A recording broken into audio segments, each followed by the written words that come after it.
Practicing gratitude more deliberately over the past few years has been one of the single greatest things that I've done for my mental health. That said, I sometimes struggle with this nagging fear that if I practice gratitude too much, then maybe it can become a slippery slope into complacency. Like, if I appreciate what I have too much, then maybe I'll stop wanting more for myself. I'll lose my ambition. I'll start settling for less than what I know I'm capable of becoming or experiencing in life. The better part of me knows that this fear is ridiculous. I know that gratitude is good for me. I know that being more grateful can only be a net positive. And yet, the thought still lingers at times. It's usually when I've fallen out of the habit and I'm trying to get back into it. A little voice pipes up and tries to talk me out of it. It says something like, "Careful, if you focus too much on the positive in your life, you're gonna lose your edge. You're going to get lazy. You're going to start settling. You'll convince yourself everything is fine when really you should be working harder toward your goals. Being grateful is just a sneaky excuse for not putting in effort." If you've ever felt this way too, then this video is for you, because I've had to work through this fear many times. And over the years, I've come back to a few key realizations that remind me why practicing gratitude isn't limiting at all. The first reminder for me is simple and honestly kind of funny. When I actually look back on my life, I can't think of a single time where gratitude stopped me from going after something I truly wanted. Not once.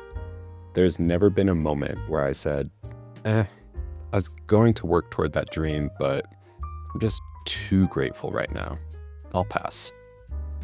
The things we don't pursue or the goals we abandon aren't because we are too grateful for what we already have. We abandon them because we don't actually want them that badly. Gratitude hasn't stopped me from chasing my true desires, and it has instead helped me clarify which desires are actually true and which ones are just noise. So now, when that fear comes inevitably up again, that idea that gratitude will make me complacent, I just ask myself, has that ever actually happened before? And the answer is always no.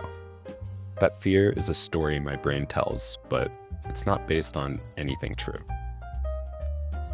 The second realization that helps me is remembering that gratitude isn't the same as resignation. Gratitude isn't about saying, "This is all I'll ever have and I should never want anything more." Gratitude is instead saying, while I'm on the journey toward whatever comes next, I'm going to appreciate where I am right now. Gratitude isn't a finish line, nor is it a ceiling. It's more like a foundation, something solid you can stand on so that you can reach higher. In this way of serving as a foundation for my ambition, I find that gratitude becomes fuel. Because when you're not operating from a place of deficiency, when you're not frantically trying to fix things or prove something, you're free to pursue goals from a place of joy and not desperation. And there's actually science to back this up. Studies in positive psychology have shown that people who regularly practice gratitude tend to have more self-control, more patience, and better long-term decision-making. They're less likely to chase short-term impulses and more likely to commit to meaningful goals. Gratitude literally helps regulate the brain systems tied to motivation and reward. So that fear we have, that being grateful will make us complacent, is actually backwards. It's not gratitude that makes us complacent. It's instead chronic dissatisfaction. It's feeling like what we have is never enough. That mindset breeds exhaustion instead of ambition. The third realization that helps me is acknowledging where that fear even comes from in the first place. I think a lot of us grew up in a culture that equates ambition with constant dissatisfaction. Like, the only way to grow is to be relentlessly focused on what's missing in life. Always scanning for the next problem. Always comparing where you are to where you could be. In some ways, that mindset does help us. It's a kind of built-in survival mechanism. It keeps us striving. It keeps us improving. It keeps civilization moving forward.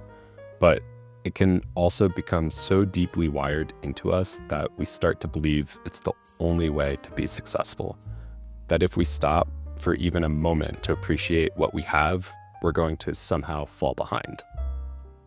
Externally, society rewards us for doing more than being, for achieving more than appreciating. But internally, in our own mental well-being, often the opposite is true. Sometimes the healthiest thing that we can do is to pause and acknowledge what's already here, what we already have in life, and let all of that count for something. And that's where gratitude comes in. It's a way to consciously reset the balance, to remind ourselves that ambition doesn't have to be powered by anxiety, and it can instead be fueled by appreciation.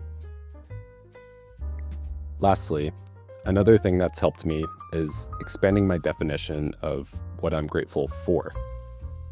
Instead of only being grateful for things that are already complete, like, say, a sunny morning or a successful day or a finished goal, I instead try to be grateful for things that are also in process.